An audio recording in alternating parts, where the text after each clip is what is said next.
He probably I would assume one of the first blacks, to be honest, who had almost 85% share in De Leon.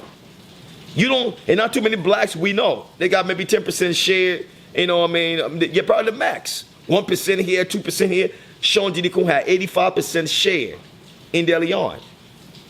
Not too many blacks we know that have those kind of huge, significant share in any company. Hands down. Let's be honest now. So he was in a very unique organization with some of the wealthiest, some of the richest.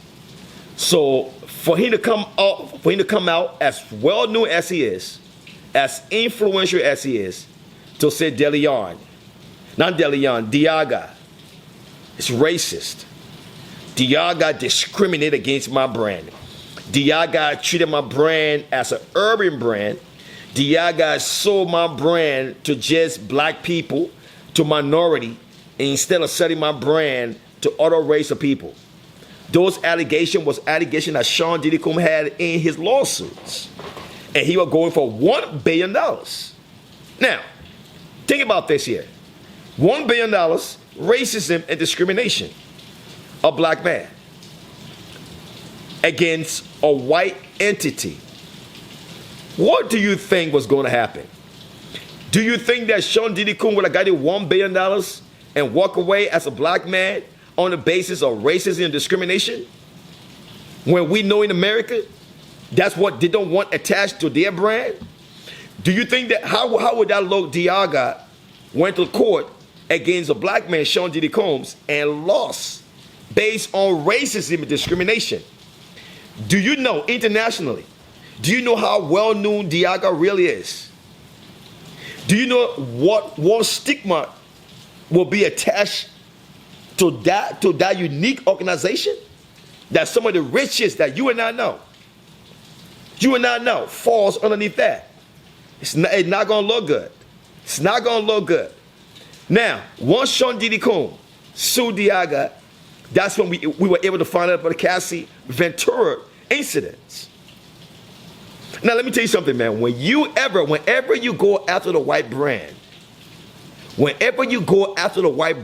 on these two things, racism and discrimination, they will go after you in every form, in every way. Now watch this here.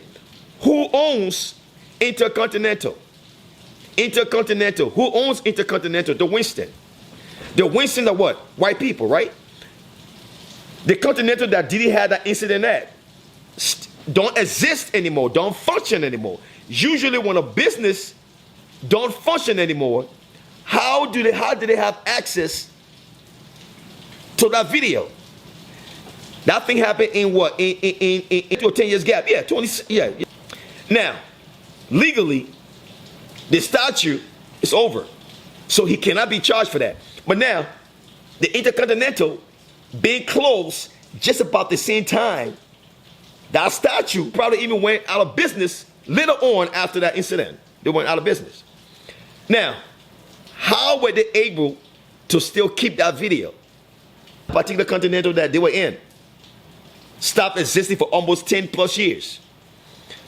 But the video surfaced after 10 plus years. That should tell you something. That should tell you something. Now, like I said again, I don't want to discredit, or give credit to Sean Diddy Combs' action against Cassie Ventura. I don't want to get that credit now. But let's assume if that was a setup. Should we look at that as a setup? It's possible. How many black men that we know in jail using their girlfriends as a setup? We see a whole bunch of them.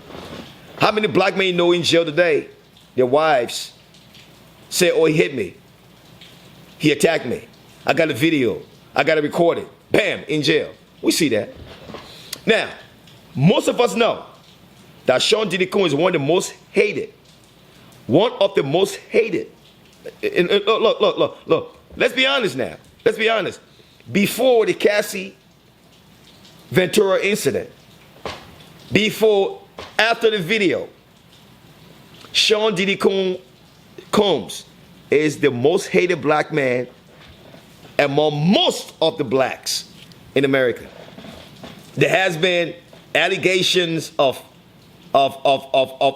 things that he did in this country, the way he treated his artists,